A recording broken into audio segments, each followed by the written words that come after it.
Headline. That's what she asked for. Recruiter blasted online for offering a candidate, listen to this, $85,000 salary despite having a hiring budget for that position of $130,000. Now, how did this come about? A recruiter received outrage online after sharing a LinkedIn post. Let's put it up on the screen and let you see it. For those of you that are watching, for those that are listening, I'll read it.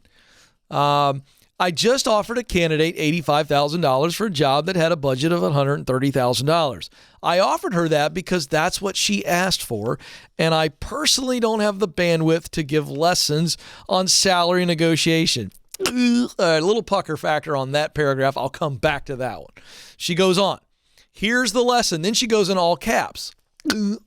That's a pucker factor. I'll come back to that as well. Always ask for the salary you want. And then she goes into parentheses or deserve. No matter how large you think it might be. You never know how much money a company has to work with. And then she finishes the post, hashtag be confident. Now, I'm going to break this down because a lot of people, as we do in 2022, turn into keyboard warriors and throw verbal spears at people. So she got crushed. People coming after her. I'm going to go back to the post, Alex and Nathan. I'm going to go back to her initial post and break this down. But let's go to a largely popular response. Let's throw that up on the screen. Somebody else comes at her. Had a junior software engineer ask for a very low salary range. She will be shocked when this offer comes through. We are paying your worth over here. So this is another recruiter or maybe a hiring manager kind of going, all right, this is what we do. This is what I think is right. So people came after this recruiter big time.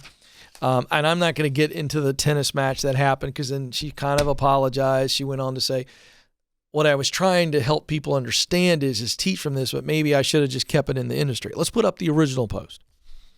Okay. Now, a couple things. The second paragraph, I offered her that because that's what she asked for. I personally don't have the bandwidth to give lessons on salary negotiation. Now, let me just address this.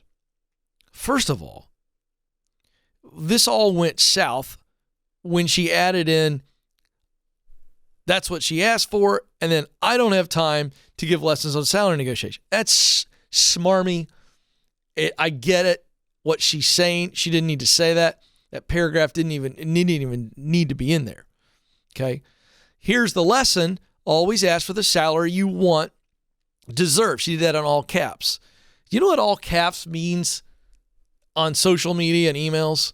Do you know what it's turned into? That you're yelling.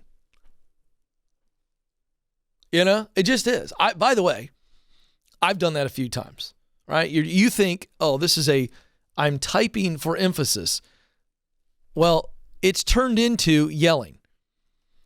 And folks, we live in the most sensitive time in history. Snowflakes can get offended for something that you didn't even come close to implying.